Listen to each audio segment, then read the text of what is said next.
Hello, everybody. My name is Garrett Shorter, and I'm here to talk about the game Persona 5 and Convergence.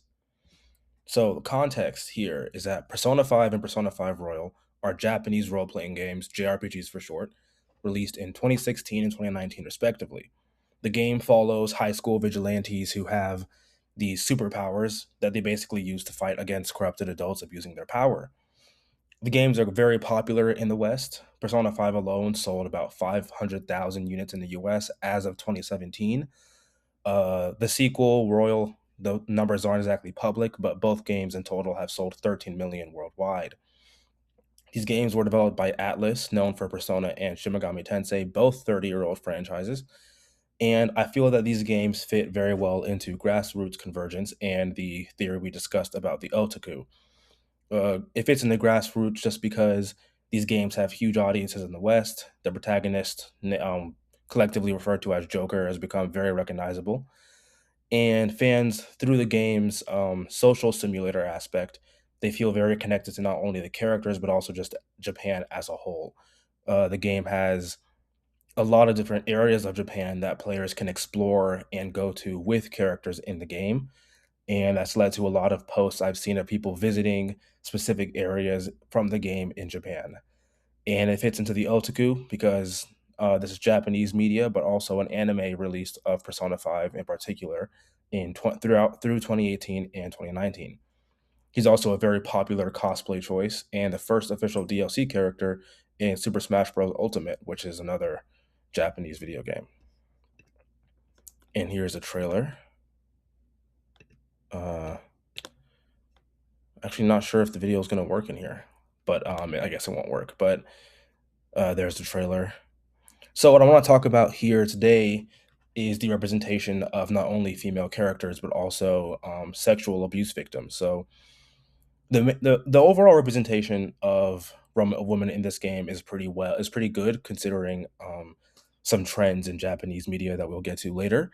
But the main cast consists of four women. It's a 4-5 split between men and women, although one of the men is a cat. So we have An Takamaki, who is a kind fashionista, kind of a model. Makoto Nijima is the student council president at the high school that the students learn at. Very smart, smartest character in the game. Futaba Sakura, she's a kind of a nerdy hacker kind of character, and then there's Haru, who's shy and reserved and comes from wealth.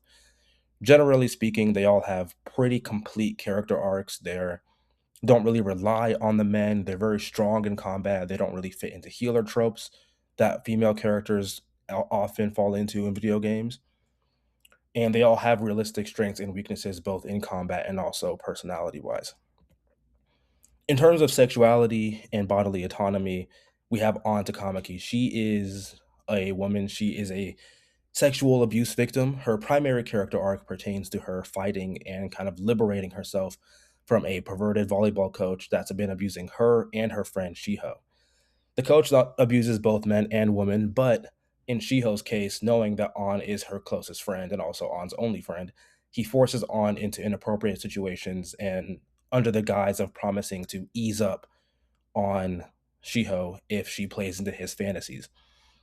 The abuse gets so bad that Shiho actually attempts suicide, and the game does not pull punches when it comes to showing how much that affects An and how much it pushes her to become stronger.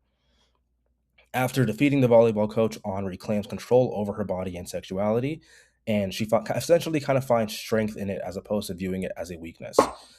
And she's also a very important character because she is included in the sorry, she's included in the game's first major story arc, setting the stage for the entire game's themes of rebellion against corrupt and abusive people in power. So, in terms of how the representations of women and sexual abuse victims intersect, is that, well, she's a very well developed character. She's a fan favorite. And like I said earlier, the game does not pull punches when it comes to showcasing the negative effects of this. The costume that she wears, basically in the game, the costumes that the characters wear in battle are like representations of their rebellion. So in this way, fans interpret On's BDSM-esque outfit as as her reclaiming that sexuality and using it as a strength as opposed to as a weakness. Um, She's also given even more importance because the consequences of her arc and the fallout of the school and how they get outed for covering up the volleyball coach's abuse. So the whole game is them trying to deal with that. Well, it's not the whole game, but it goes throughout the entire game, and it just gives her more importance. Overall, as stated, Anna's a fan favorite. She has a very likable personality. Her arc is very sympathetic and empowering. She's strong, and she's one of the strongest party members in combat as well. However, the main criticism that fans have with her character and how she's at least represented is over sexualization.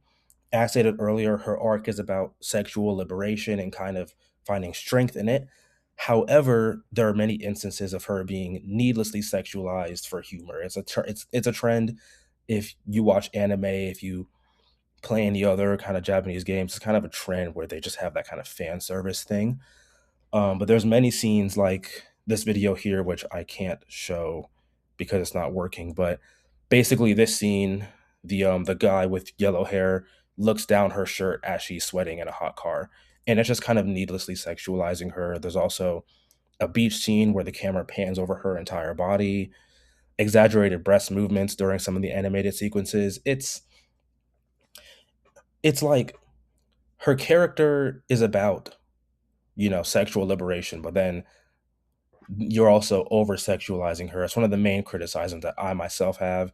One of the main criticisms that I see in fan forums or fan online discussions. Other people disagree with the choice of her outfit, even knowing what the potential intention of it was. The main arguments is that it's not just that, it's problematic for a minor, but also in terms of sexualizing an abuse victim, in particular, sexualizing somebody who is a victim of sexual abuse. Some people just see that as problematic. There's arguments that they could have gone another way with it. And it's also just the fact that Atlas, who are the people that developed the game, have a kind of a nasty habit when it comes to representing female characters, and they have a kind of a problem with fan service, basically. So some fans argue, is this is the outfit an intentional thematic thing? But then you look at the over sexualization outside of that, and is it really Atlas being smart, or is it just them having a nasty habit of over sexualizing their characters? But that's basically all we have for this. I thank you for listening, and yeah.